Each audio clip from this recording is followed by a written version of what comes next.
Morning SGTB student. I am Mandeep, your SST teacher from SGTB NS9 Ding Road, Silsa. Dear student, today we are going to start chapter Geography Agriculture.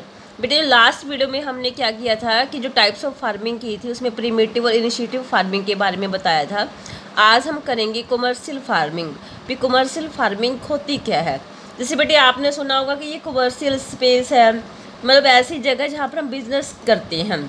तो वैसे commercial farming है क्या होती है? वह खेती जो business के तरीके से की जाती है, वो सिर्फ आपके लिए, आपके सब्सिस्टेंस के लिए नहीं है, बल्कि आप उससे जो क्रॉप निकालते हैं तो उसे क्या करते हैं, हम बेचते हैं, कहीं दूर ले जाकर भी उसको बेच सकते हैं और उससे क्या करते हैं, हम पैसा कमाते हैं। और वो क्या होगा आपका, वो बिजनेस होगा। कि मतलब क्या है कि हम वो खेती जो भी हम मतलब क्रॉप लगा रहे हैं उसको हम यूज़ तो कर रहे हैं खुद के लिए, और उसको क्या है बेचते भी हैं, उससे हम क्या पैसा कमाते हैं। मतलब जो भी खेती का बिजनेस की वजह से की जाती है वो हमारी क्या कमर्शियल फार्मिंग होती है। तो इसमें कौन कौन से बड़े मॉडर्न इनपुट यूज़ होते हैं कमर्शियल फार्मिंग में? HIV seeds, chemicals, fertilizers, insecticides and pesticides for higher productivity. HIV seeds मतलब हाई यील्डिंग सीड्स, मतलब ऐसे सीड्स यूज़ किए जाते हैं जो ज़्यादा से ज़्यादा क्या है प्रोड्यूस को उसको निकाल सके। और इसके बाद केमिकल्स भी आप इसमें क्या करते हैं, अधिक से अधिक केमिकल्स भी यूज़ किए जाते हैं ताकि फसलों को क्या है बीमारियों से बचा सके।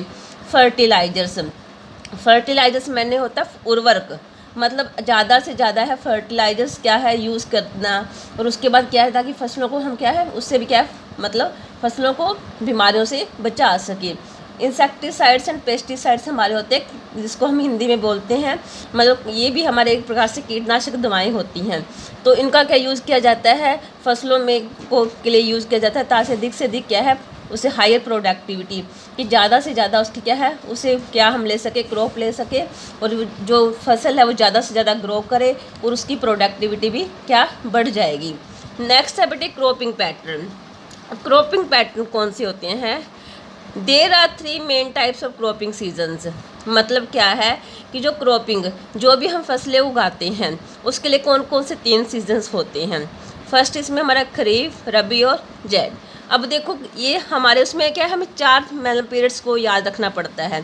4 पीरियड्स में क्या है हमारी जो सीज़न है ये कंप्लीट होते हैं। First sowing period, harvesting periods, उसके बाद क्रॉप्स, इरिगेशंस। अब जो खरीफ की फसल होती है मतलब सोविंग पीरियड, उसको क्या करते हैं, उसकी बुवाई का टाइम कौन सा होता है, कब उसको लगा, ऑनसेट ऑफ मानसून, कि जब क्या मानसून की शुरुआत होती है जून जुलाई में। देखो कई बार होता है कि हम याद नहीं रख पाते कौन सी फसल का टाइम कब होता है। जैसे मान लो कि आप समझ लो कि आप एक किसान हो, और किसान हो, किसान के साथ साथ वही किसान एक स्टूडेंट का, मतलब आपने समझना कि वो किसान एक स्टूडेंट भी है। जैसे मान लो आप स्कूल जाते हो और आपके जो आपकी समर वेकेशंस होती हैं, जून में होती है आपकी समर वेकेशन, तो आप इसको कैसे याद रख सकते हो कि जून में क्या है जब छुट्टियां होती है तो उस टाइम हमारी क्या मानसून क्या स्टार्ट हो जाती है, और जून में और जुलाई में। उसके बाद इसका हार्वेस्टिंग पीरियड। हार्वेस्टिंग पीरियड को हम कैसे याद करेंगे कि इसको हार्वेस्ट मतलब इसकी कटाई कब की जाती है। जैसे जब इस त्योहारों का सीज़न होता है सितंबर अक्टूबर, तो इस प्रकार से जो हार्वेस्टिंग पीरियड है वो खरीफ का वो है हमारा सितंबर और अक्टूबर। इसमें कौन कौन सी क्रॉप्स होती है खरीफ की, जो खरीफ क्रॉप्स होती है वो कौन कौन सी होती हैं? जैसे पैडी है, मैज़े है, ज्वार है, बाजरा, कॉटन, ग्राउंडनट, मूंग, उड़द एंड सोयाबीन। ये सारी क्रॉप्स क्या है खरीफ की क्रॉप्स मानी जाती है। और लास्ट इसका इरिगेशन, मतलब इसकी सिंचाई के लिए जो ये क्रॉप्स है इसकी सिंचाई कैसे होती है, इसके लिए कहते हैं रेनफॉल। इसमें क्या जो मानसून का टाइम होता है, जो ये टाइम पीरियड मैंने बता रखा है जून जुलाई, इसमें मानसून स्टार्ट हो जाती है। तो जब इसके लिए क्या है अधिक से अधिक क्या पानी की भी आवश्यकता होती है, तो उस टाइम क्या है बारिश बहुत ज़्यादा होती हैं, तो रेनफॉल जो खरीफ की फसल के लिए इरिगेशन क्या है, रेनफॉल है। नेक्स्ट हमारा रबी, in winter October and November. अब हमें पता होता है कि सितंबर में, इसको हम कैसे याद रखेंगे बेटे? अब आपको पता है कि हमारे एग्ज़ाम है वो मतलब फर्स्ट टर्म के एग्ज़ाम सितंबर के आसपास हो जाते हैं, सितंबर में हो जाते हैं। उसके बाद हमारा सितंबर के बाद आता है अक्टूबर, मतलब उस टाइम क्या है हमारा एक विंटर पीरियड की स्टार्टिंग होती है। तो हमारा जो रबी की हम इस टाइप से याद कर सकते हैं कि रबी की फसल क्या होती है अक्टूबर एंड नवंबर में। और उसके बाद इसका जो हार्वेस्टिंग पीरियड है, ये तो उसका सोइंग पीरियड हो गया रबी की फसल का। उसके बाद हार्वेस्टिंग पीरियड को हम कैसे याद रखेंगे? इसका जो टाइम पीरियड है मार्च और अप्रैल। अब हमारा जब सेकंड सेमेस्टर के एग्ज़ाम होते हैं, मतलब हमारा जब हमारी जो भी क्लास में हमारी चल रही होती है, हमारी कंप्लीट होती है, उस टाइम हमारा सेकंड सेमेस्टर होता है, तो वो हमारा था मार्च और अप्रैल में। मार्च में हमारे के एग्ज़ाम स्टार्ट हो जाते हैं, तो इस प्रकार से हम इसको याद रख सकते हैं रबी की फसल को। और इसमें कौन कौन सी फसलें उगाई जाती हैं, क्रॉप्स कौन कौन सी होती हैं, wheat, barley, peas, grams and mustard. ये क्या है आपके, ये क्रॉप्स है रबी के टाइम की। नेक्स्ट है इसमें इरिगेशंस कब होता है।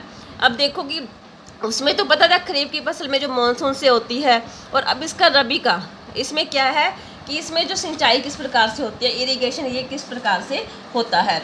तो इसका टाइम, इसको हमने कैसे बेटे याद रखना है। मान लो कि अब इसमें क्या होता है, इरिगेशन का कौन सा साधन होता है, western temperate cyclone and canals. अब इसमें देखो कि क्या होता है, वेस्टर्न टेम्परेट हमारी साइक्लोन एंड कैनाल्स। ये आपने 9th क्लास में आपने ने पढ़ा होगा कि western temperate cyclones and canals होते क्या है। चलो फिर भी मैं आपको ये बता रही हूँ कि ये चीज़ होती क्या है। क्योंकि जब जो रबी की क्रॉप्स होती है, इसके लिए जो इरिगेशन होती है वो हमारी आर्टिफिशियल होती है। मतलब इसमें क्या है, बारिश बहुत कम होती है। मतलब जैसे हम मान लो कि जब सर्दियाँ होती है तो उस टाइम थोड़ी बहुत रेनफॉल होती है, तो थोड़ी बहुत ही बारिश यहाँ होती है, जितनी मतलब खरीफ के अकॉर्डिंग यहाँ बारिश क्या कम होती है। अब western temperate cyclone and canals, मतलब इसमें साइक्लोन्स जो होते हैं, मतलब साइक्लोन्स होते क्या हैं, जैसे कि एटमॉस्फेयर होता है, जो एटमॉस्फेयर में कोई मॉइस्चर हो जाता है, तो वही मॉइस्चर्स क्या होता है, जो जेट स्ट्रीम होती हैं वो अपने साथ क्या बहाकर कहाँ पर ले आती हैं, हिमालय के पास लेके आती हैं। और क्या होता है, जब हिमालय के पास जो साइक्लोन्स आते हैं, उसी की वजह से क्या होता है, यहाँ पर एक बारिश होती है। तो इस प्रकार से ये western temperate cyclone and canals एक सोर्स है, किस चीज़ का, इरिगेशन का एक सोर्स है रबी की फसल के लिए।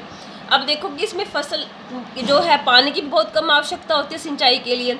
अब इसमें ग्राम्स है, ग्राम्स हमारे चने होते हैं।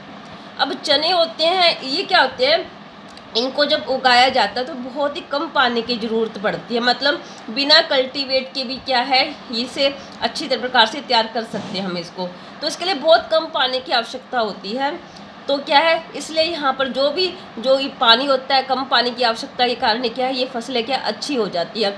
तो तभी जो फसलें बताई गई हैं ना, इसमें wheat, barley, peas, grams and mustard, ये ऐसी फसलें हैं इनको क्या कम पानी की आवश्यकता होती है, तभी इनको क्या कहता है, रबी की क्रॉप्स कहा जाता है। नेक्स्ट है बेटे आप इसमें जेड, ये टाइम होता है मार्च अप्रैल का। अब हमें पता था कि हमने सेकंड सेमेस्टर के एग्ज़ाम दिए थे मार्च में, उसके बाद हमारा क्या है उस नेक्स्ट सेशन की हम तैयारी करते हैं कि हमने क्या नेक्स्ट क्लास में एडमिशन लेना है। तो मार्च अप्रैल में जैसे ही हमारा सेशन यहाँ पर क्या हमने सेकंड सेमेस्टर के एग्ज़ाम दिए, वहाँ पर कि जेड सीजन स्टार्ट हो जाता है। इसमें क्या है, इसमें फसलों को क्या सोइंग का टाइम होता है मार्च और अप्रैल का, और इसका जो हार्वेस्टिंग पीरियड होता है वो होता है मई और जून होता है। अब इसमें कौन कौन सी क्रॉप्स लगाई जाती है, watermelon, muskmelon, cucumber, vegetables and fodder crops. But ये फोडर क्रॉप्स आपको पता है फोडर क्रॉप्स क्या होती है, मैं बताती हूँ आपको। फोडर क्रॉप्स होती है जो हम जैसे जानवरों के लिए जो भी हम उनको खाने के लिए कोई चीज़ें देते हैं, वो हमारी क्या होती है, वो फोडर क्रॉप्स होती है। जो जानवरों के लिए कोई भी फसल होती है या कोई उनको चीज़ दी जाती है, वो हमारे फोडर क्रॉप्स में आती है। इसके लिए जो इरिगेशन क्या होती है, private source of irrigation, example tubewell, lakes and well. इसके लिए जो सिंचाई का साधन कौन कौन से हैं, ट्यूबवेल, क्योंकि ये प्राइवेट सोर्स होते हैं। क्योंकि कई लोग, हमें पता है ना, कभी फसलों की सिंचाई के लिए जहाँ पानी का मतलब उनके पास कोई सोर्स नहीं होता, तो क्या ट्यूब लगा लेते हैं, या उनको लेक से पानी भी लेना पड़ता है, या वो वेल मतलब कुएँ वगैरह पानी के लिए लगाते हैं, मतलब कि इसलिए कि जो ये फसलें हैं इनको क्या है पानी दे सके। तो बेटे ये था, मैंने आपको 3 सीजन्स बताए, क्रॉपिंग के सीजन्स बताए हैं। तो मैंने आपको बताया कि किस प्रकार से इनको हम कैसे याद रख सकते हैं, इनकी फसलों के बारे में बताया, इनका टाइम पीरियड्स बताया है। तो इसी से रिलेटेड मैंने बुक आपका कुछ क्वेश्चंस रेडी किए हैं, आपने उसको फिर नोटबुक पे राइट करना है। थैंक्स बेटे, हैव ए नाइस डे।